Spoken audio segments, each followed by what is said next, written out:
میرے پیارے آقا صلی اللہ تعالی علیہ وسلم کے پیارے دیوانوں، کچھ چیزوں کی قدر جیتے جی آدمی کر لے تو بہتر ہے، ورنہ مرنے کے بعد ان چیزوں کا مقام اور مرتبہ سمجھ میں آ جاتا ہے۔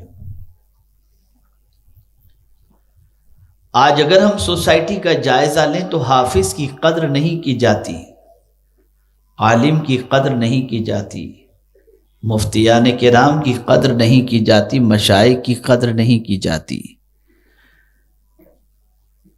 لیکن کل بروز قیامت جب ان کا مقام بندہ دیکھے گا تو اسے محسوس ہوگا کہ اس کا مقام اللہ کے نزدیک اتنا اونچا تھا۔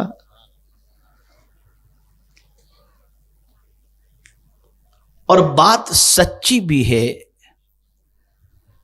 کہ دنیا کے بہت سارے انسان جب کوئی اچھا کام کرتے ہیں تو ان کے دل میں یہ جذبہ ہوتا ہے کہ لوگ اس کی قدر کریں، لیکن میرا یہ تاریخی جملہ زندگی بھر کے لیے آپ محفوظ کر لیجئے گا کہ دو چیزیں جیتے جی انسان کو نصیب نہیں ہو سکتی۔ دو چیزیں انسان کو جیتے جی نصیب نہیں ہو سکتی، پہلی چیز ہے قبر اور دوسری چیز ہے قدر۔ قبر بھی مرنے کے بعد نصیب ہوگی اور قدر بھی انسان مرنے کے بعد ہی کرتا ہے۔ باپ زندہ تھا، بیٹے نے قدر نہ کی، ماں زندہ تھی، بیٹے نے قدر نہ کی۔ جب ماں باپ کا سایہ اٹھ جاتا ہے تب اسے محسوس ہوتا ہے کہ جس کی دعا سے ساری گاڑیاں چل رہی تھیں وہ دعا دینے والا اب اس دنیا میں نہیں رہا، پھر قدر ہوتی ہے۔ علماء اور مشائخ کی قدر کا بھی یہی معاملہ ہے، جیتے جی انسان قدر نہیں کرتا، چاہے بھی بہت ساری جگہوں پہ لوگ نہیں پوچھتے، اور مرنے کے بعد پھر گنبد بھی بناتے ہیں، جلسہ بھی کرتے ہیں اور عرس بھی مناتے نظر آتے ہیں۔ خوش نصیب ہے وہ لوگ جو اللہ کی نعمت کی قدر کرتے۔ قرآن اللہ کی نعمت ہے، قدر کرو۔ ماہ رمضان المبارک اللہ کی نعمت ہے، قدر کرو۔ اب اس مہینے کی عظمت کو سمجھنا ہے تو رسول اعظم صلی اللہ علیہ وسلم کے ارشاد کے مفہوم سے سمجھو۔ پیغمبر رحمت صلی اللہ علیہ وسلم ارشاد فرماتے ہیں، ماہ رمضان کی عظمتیں کتنی ہیں اگر میں بیان کر دوں تو لوگ چاہیں گے کہ پورا سال ماہ رمضان ہی رہے۔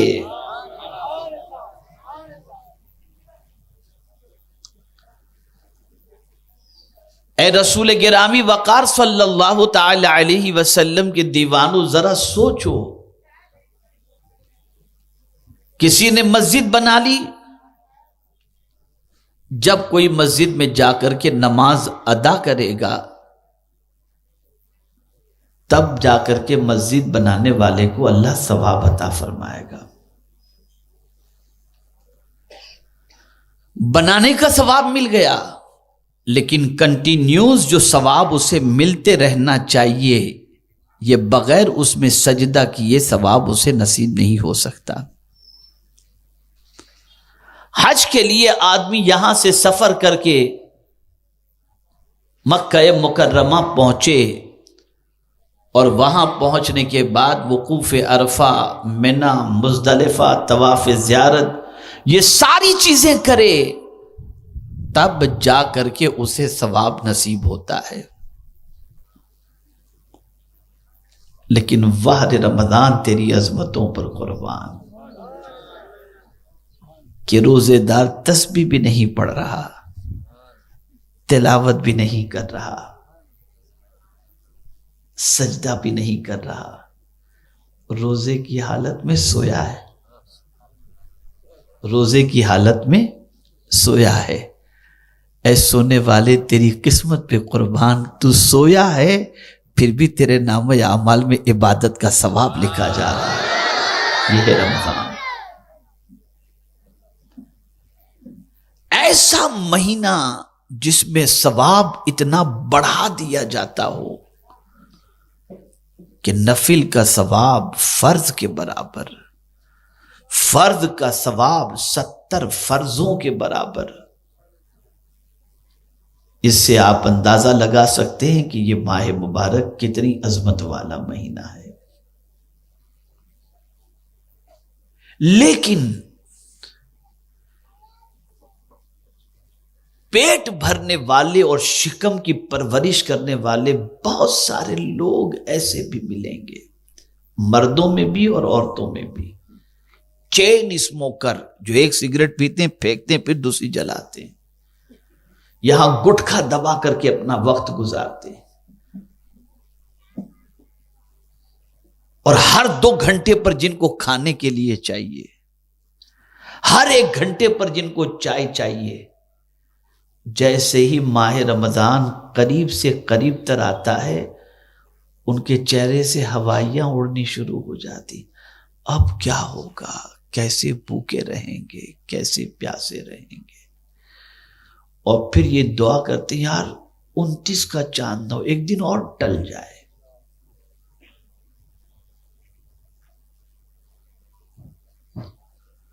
جس قوم کا مزاج یہ ہو کہ برکت والے اور فضیلت والے مہینے کے سلسلے میں وہ یہ سوچے کہ دیر سے شروع ہو، یا اللہ اب کیا ہوگا، آنے کی خوشی کی بجائے ماہ رمضان کے آنے کا غم ہو، ایسا بندہ پوری زندگی غم ہی میں گزار سکتا ہے، خوشی میں نہیں گزار سکتا.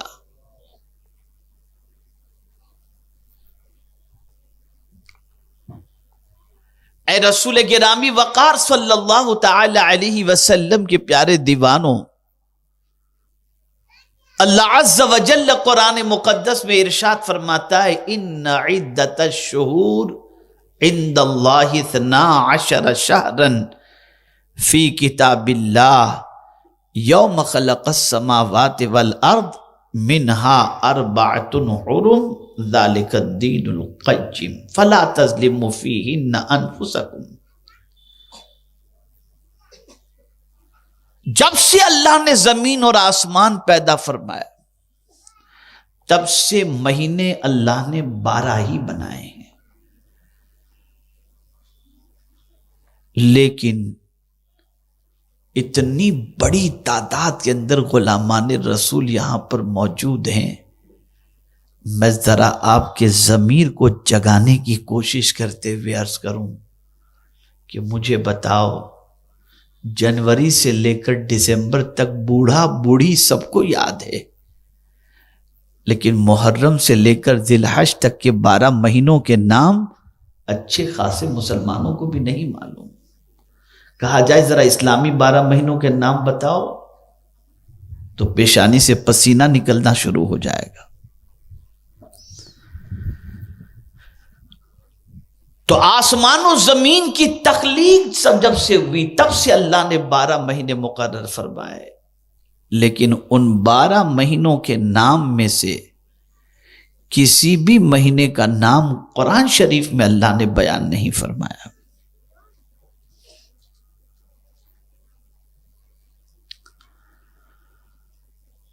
لفظ محرم، اس میں محرم ماہ مبارک، اس کا نام قرآن شریف میں نہیں. لفظ سفر جو سفر المظفر مہینہ ہے، اس کا نام بھی قرآن میں نہیں. ایک مہینہ صرف ایسا ہے جس کا نام میرے کریم نے صراحت کے ساتھ قرآن میں بیان فرمایا، اور وہ مہینہ ہے ماہ رمضان المبارک. فرمایا شہر رمضان الذی انزل فیہ القرآن، رمضان کا مہینہ جس میں قرآن نازل کیا گیا.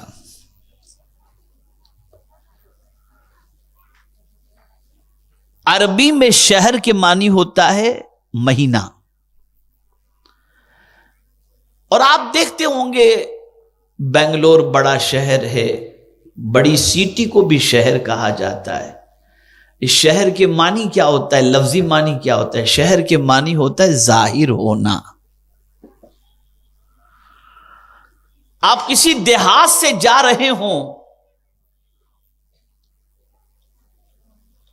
تاریکی میں آپ کی گاڑی دوڑ رہی ہو، اچانک لمبے لمبے ٹاور نظر آنے لگ جائیں، خوبصورت بلڈنگیں نظر آنے لگ جائیں، تو آپ فوراً کہتے ہیں شہر آ گیا. تو ایسے ہی جب چاند نظر آ جاتا ہے تو وہ مہینہ نظر آ جاتا ہے، ظاہر ہو جاتا ہے، اس لیے اس کو شہر کہا جاتا ہے. اور رمضان المبارک کو رمضان کہا گیا. کیا مطلب ہوتا ہے؟ کوئی بھی چیز میں نے شروع میں عرض کیا بغیر مقصد کے نہیں ہے. ہمارے یہاں بہت ساروں کا نام سجاد ہوتا ہے، بہت ساروں کا نام ساجد ہوتا ہے، لیکن سجدہ ہی نہیں کرتے وہ.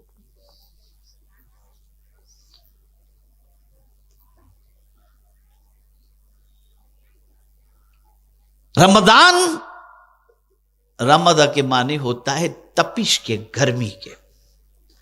جب یہ ماہ مبارک آیا تو گرمی شدید تھی، تپش تھی، تو اس کا نام رمضان رکھ دیا گیا. لیکن چونکہ عظمت والا مہینہ ہے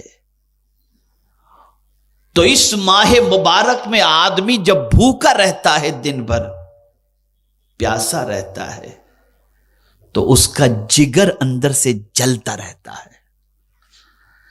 اب جیسے ہی جگر جلا، اللہ نے گناہ جلا دیے، گناہ جلا دیے. اور یہی وجہ ہے کہ جگر کے جلنے ہی کی وجہ سے افطار کے وقت آدمی پانی پر ٹوٹ پڑتا ہے، لاؤ پانی لاؤ شربت، لاؤ پانی لاؤ شربت، اس لیے کہ جگر کو ٹھنڈک پہنچانی ہے، یہ جل رہا ہے اندر سے. اس لیے اس کا نام رمضان رکھا گیا. یہ گناہوں کو جلا دیتا ہے، یہ گناہوں کو مٹا دیتا ہے، یہ گناہوں کو ختم کر دیتا ہے. اتنی طاقت ہے اس مہینے کے اندر.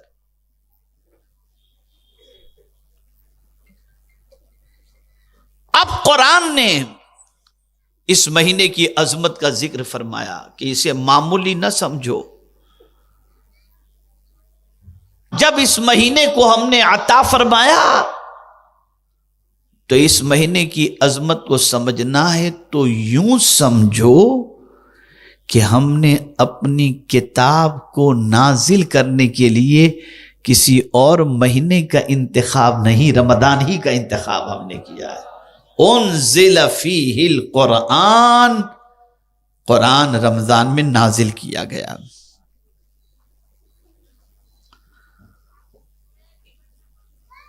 اب قرآن رمضان میں نازل کرنے کے لیے کیوں فرمایا گیا؟ آخر کیا ہے قرآن شریف کے اندر کہ اس کے نزول کے لیے میرے کریم نے اس عظمت والے مہینے کا انتخاب فرمایا؟ اب قرآن خود کھل رہا ہے اور مولا عظمت قرآن بیان کر رہا ہے.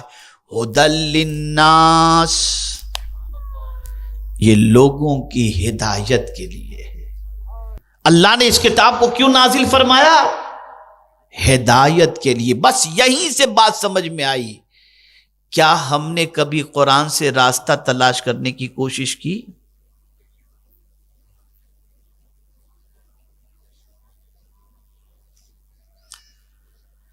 یہ راستہ دکھانے والی کتاب ہے، یہ وہ دکھاتی ہے کتاب جو کوئی نہیں دکھا سکتا.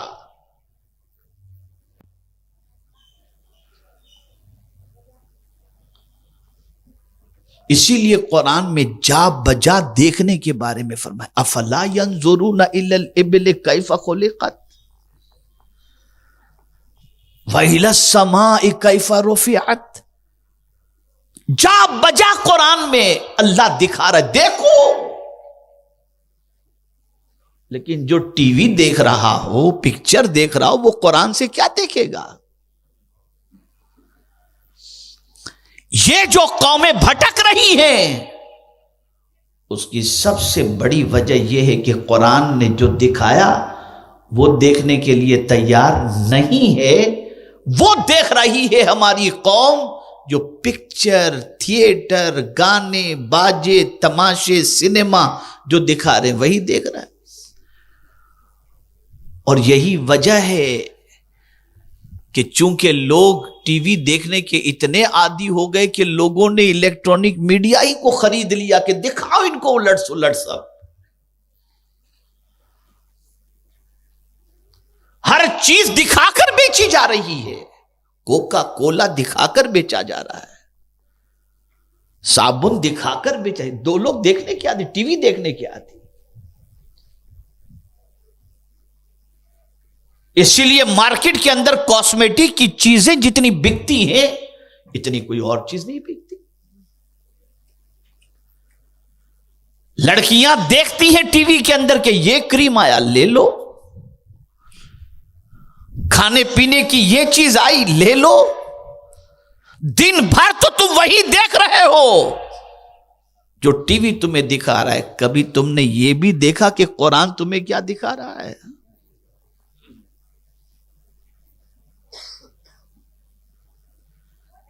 کبھی قرآن نے جو دکھایا وہ دیکھنے کی تم نے کوشش کی؟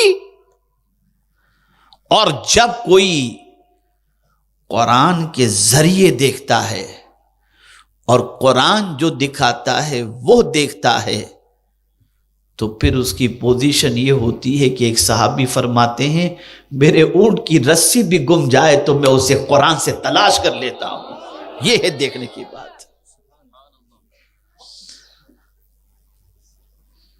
یہ راستہ دکھانے والی کتاب ہے اور ٹیڑھا راستہ نہیں.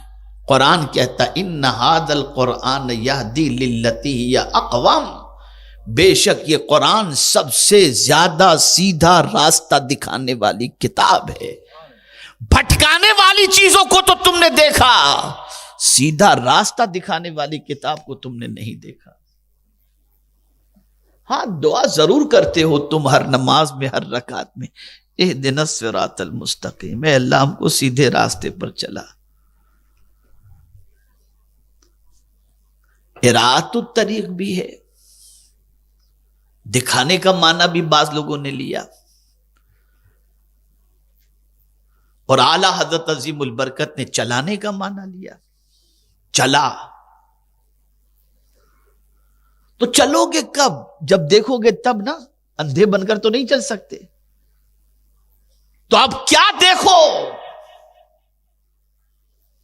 آج کس کو چلتا دیکھ رہے ہو؟ ہیرو کیسا چلتا ہے، ہیروئن کیسے چلتی ہے؟ مجھے تو ان ظالم نوجوان بچے اور بچیوں کو جی چاہتا ہے کہ کوڑے لے کر کے ماروں،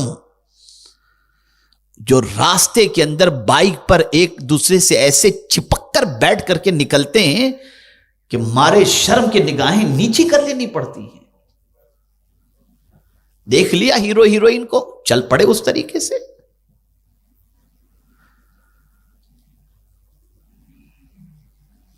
دعا تو کر رہے ہو اہدنا الصراط المستقیم، ہم کو سیدھے راستے پر چلا. کس کے راستے پر؟ صراط الذین انعمت علیہم، جن پر تیرا انعام نازل ہوا، جن پر تو نے انعام نازل فرمایا. لیکن معلوم ہی نہیں ہے وہ انعام یافتہ بندے کیسے چلتے تھے، کیا کرتے تھے، نہیں معلوم. بڑی معذرت کے ساتھ عرس کا میں بھی قائل ہوں، میں بھی عرس مناتا ہوں، عرس میں جاتا بھی ہوں. خواجہ صاحب کے یہاں ہر سال جاتا ہوں، بلکہ بار بار جاتا ہوں، سال میں کئی بار جاتا ہوں. لیکن جانے کا مقصد بتاؤں؟ میرے استاد گرامی جو ہے، ایک مرتبہ میں اجمیر مقدس جا رہا تھا. میں نے کہا حضور میں جا رہا ہوں بارگاہ خواجہ میں، دعا فرمائیں کرم ہو جائے. تو بڑی پیاری بات فرمائی. مفتی صاحب توجہ چاہوں گا جو ان کا جملہ تھا اس پر. ارشاد فرمایا مولانا خواجہ صاحب کو میرا سلام کہنا اور ان سے کہنا جو راستے پر چلانے کے لیے آپ آئے نا، آپ کرم فرما دیں کہ وہ راستہ ہمارے لیے آسان ہو جائے۔